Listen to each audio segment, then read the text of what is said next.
So yeah, that happened. Weren't you with Dad? Chris, my 5-year-old daughter, came home from a trip to my in-laws' house, drenched. Her lips were blue, and she was shaking. I left her with my husband, Andrew. So why did she come home by herself? I called Andrew out of shock, but his tone was the same as always. He said, "I didn't bring Chris along." I didn't understand what he meant. I didn't know it, but this remark was hiding the craziest secret. My name is So Moore, and I'm 32 years old. The little girl in front of me is Chris, who is 5 years old. When we first got married, we were very close. I remember how happy we were to hug each other when I told him I was pregnant. I went back to work a year after giving birth and was happy with my life. But at some point, our happy life changed. Housework is the wife's job, even though my wife and I used to do things like housework and cleaning together. 2 years ago, Andrew suddenly started giving me all of the housework. "But I work too and I need your help," I said. "My friend says that even if both of them work, their wives do all the housework." He replied, "You should clean up more," and threw a ragged mop at my face. From then on, he was always saying bad things about the way I cleaned. He would often say to that person, "You should take a leaf out of her book." That person was Marion Kirk, who works as a maid for his parents. Andrew's dad ran a business and lived in a fancy house. Andrew also worked for him. Chris was also old enough that she couldn't be left alone, but Andrew didn't do much to help with parenting. "Hey, what do you think Chris would like for her birthday present?" I showed him a toy catalog in the living room late at night after our daughter had gone to bed, but he only looked at the cover briefly before putting it down. Why we have to think about things that are so unpleasant? She's our daughter. I told him. "Aren't you a little cold? It's a waste of money because kids get bored so quickly." He said, "I'm not spending a dime on it." Andrew yelled as he stormed off to his room with the catalog in his hands. I thought he was refusing our daughter, so I wanted to talk to him about it. But Chris woke up and said, "Mommy, I need to go to the toilet." This meant that the birthday present talk had to be put on hold. We never found a good time to talk again, and I ended up spending my own money on something a toy shop worker suggested. "I'll tell Chris it's a present from both Mom and Dad." I chose. I couldn't describe how I felt as I watched her happily tear the packing paper. At the same time, Andrew started spending a lot of money on himself that he wasn't making. "It's for socializing for work," he told me. The fact that hundreds of dollars were being spent every week, though, made me worry about what he was doing. "Hey, is it really just a work party?" I wanted to know. "What? You don't believe me?" "It's not that. I just think you might be spending too much." I told him, "I'm going to be the president of the company one day. I'll pay it all back then, so don't be so petty." Andrew said he wouldn't listen and kept using the credit card, which put our money in danger. Since I wasn't making any money, I started to get mad at my husband because of this.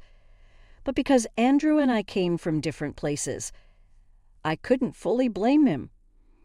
Because his mom was the stay-at-home mom, he thinks cleaning is something only women do.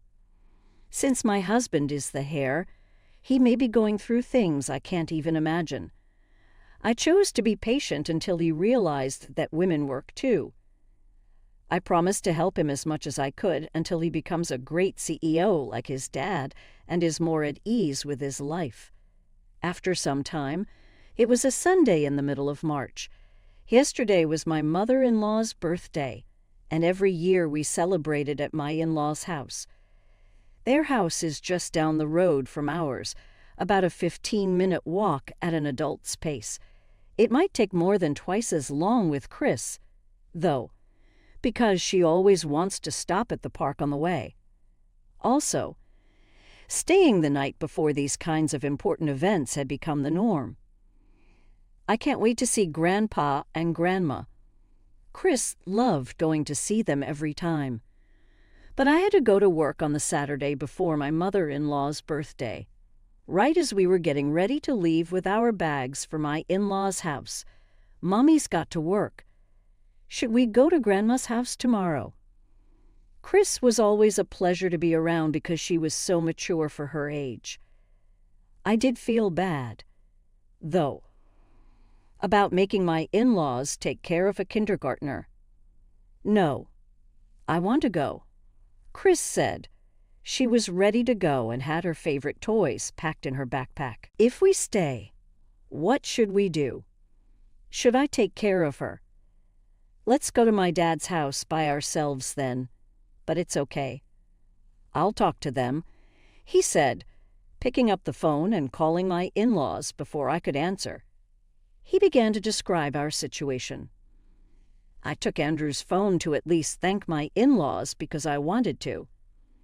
I'm sorry I forced Chris on you. We're family. There's no need for formalities. Thank you.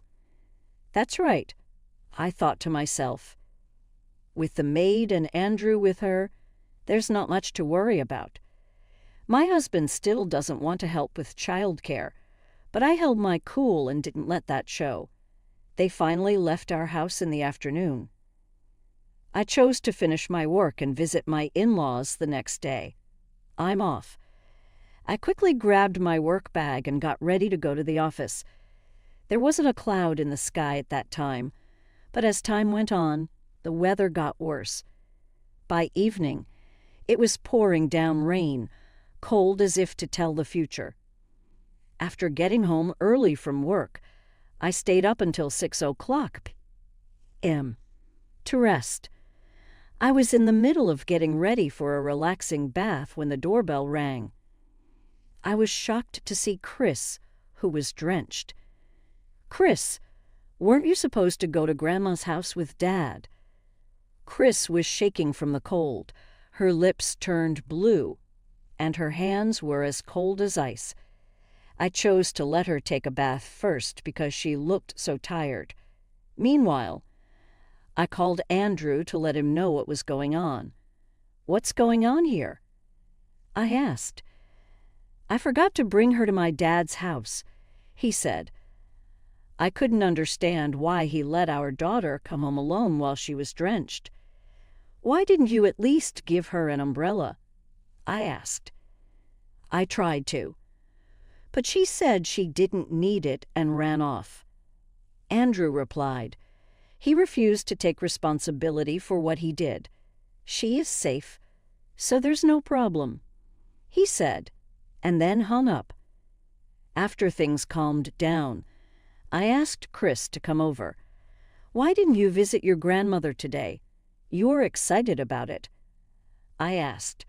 She looked down, her eyes losing their sparkle. Is that true? I asked. She nodded. I looked into everything I could in a short amount of time. That's when I learned a shocking truth through something I didn't expect. This is terrible, I said. I will never forgive them. I was determined to get back at the person who had caused my daughter so much pain. I went to my in-laws' house the next day. Even the cleaner hadn't come yet at 8:00 a.m. My daughter was playing upstairs, so I went to the living room where my husband was still sleeping and snoring. We need to talk, I told him, nudging him awake. Why do Mom and Dad look so scary? Chris asked. Just sit down, I replied. Today is my mother-in-law's birthday, so I really did not want to set up this meeting in the first place. But my mother-in-law thought something wasn't right and said it would be better to talk about important things right away. I showed a certain movie on the big screen of the TV. He looked shocked, And he had good reason to be. The screen showed him and Moran, the maid, hugging each other tightly in the living room of my in-laws' house, as if they were in love. "When did you film this?" he asked.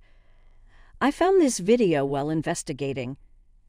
"I was really shocked," I said.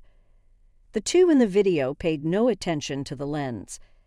"You said you came here in the evening, but you actually left the house right after lunch. Didn't you?" "Well, that's because you planned to hang out with her while your parents were away." "I can't believe the housekeeper slept with you." My in-laws were at the department store when they got to my in-laws' house because the birthday present they had ordered was being brought. I had already confirmed this detail over the phone with them. "So you told her to play near the park because she was in the way, and then you locked her out. Who told you that?" "Chris. She said she couldn't get into the house because she didn't have the keys, but I didn't understand what she meant. I asked. She said he didn't answer the knock, and he was told she walked to the park, but no one came to get her, and it began to rain, which made things even worse. She did what after I told him not to tell anyone." He made a face and clicked his tongue. "The park and our house are very close, and she was able to see the lights on at home and figured I had come back. How could you do such a thing while our daughter was around? Before my husband kicked her out of the house, it looked like my daughter was really into hitting the camera buttons. She didn't seem to see her father having an affair, which was the only good thing about the circumstances." He put his hands together and said, "This was a one-time mistake. I'm sorry. But I had one more trick up my sleeve." "Oh, then how do you explain this?"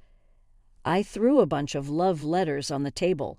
They seemed to be from Andrew to Moran. "You went through my room without permission. You're the one who said I should clean up more. So I just happened to find it while cleaning every nook and cranny." He worked hard to get the stack of love letters together, but I quickly grabbed one of them. "Let's see. To my beloved Mary. Do you call her that? Please stop it. I love you so much. I can't wait to kiss you." Sounds like something a middle schooler wrote. How embarrassing. As red as a crab that had been boiled. He put his hands over his ears. I gave him credit card bills and loan papers that I found in his room's trash as the last blow. "You're setting aside a lot of money to buy women's brand name items. Additionally, you have taken on nearly the same amount of debt." "Right." I clearly matched the numbers on the two papers with my finger. "You said you were spending money for work, but you were just splurging on your mistress. Based on the dates on the loan papers and love letters, the most recent one was from 3 years ago. It seems this was not just a one-time mistake. Even though he hadn't said a word until then, my father-in-law finally broke down and spoke. "You are despicable. But I can't help it. Mary Ann is cuter than you, after all." "Are you serious?" My husband's dad gave Andrew a mean look, but Andrew didn't seem to care. He imagined himself and made a sleazy grin with his lips spread wide. "Moran thinks of me first. And besides, she has a great body." "Be quiet. Hey, don't start yelling all of a sudden. You scared me."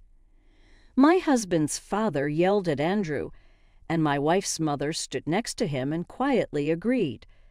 He also said that the maid would be fired soon. He begged his parents to forgive him, but they didn't pay any attention. He then tried to pull his arm around my shoulder in a cheeky way. "Can't you just make nice with my parents?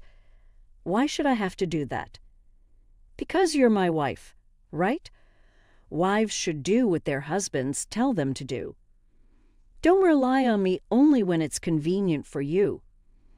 I pushed his hand away hard and pushed him away with both hands. "I'm planning to consult a lawyer." "Are you serious about that?" "I intend to sue for child support." "So be prepared. His parents told him to please think about this again after firing him from his job. He must have felt like he couldn't take me leaving him either. He bowed to me several times while sweating heavily. "Please don't abandon me unexpectedly." He began to cry, and his face was covered in snot and tears. He looked sad. "What you say won't change my mind, no matter what you say." Finally, my husband screamed, "I'm so sorry. Please forgive me," as he got down on his knees. But because my husband was greedy, our daughter Chris had to be alone in the park in the rain and pain for a while. He had been hurting our family for years. There was no longer any reason to feel sorry for him. "I don't want to see your face or Chris ever again." Saying goodbye, I felt terrible because he stayed on the floor and cried as I left my in-laws' house. After that, we split up and agreed to pay each other $11,000 a month in child support. I sued the maid for $20,002. It is said that he works late at night at several physical labor jobs because he lost his job and has bills to pay. He hates living in a small room that doesn't have a bathtub. The maid broke up with him and went back to her city, where her parents scolded her very badly and left her with nowhere to go. I've heard she works for the NTI now. In the meantime, Chris and I moved into an apartment and began a new life together. I got a raise in pay because my work was noticed and appreciated. Chris is excited for school to start in April and is working hard on her writing. The best thing about my life is watching her.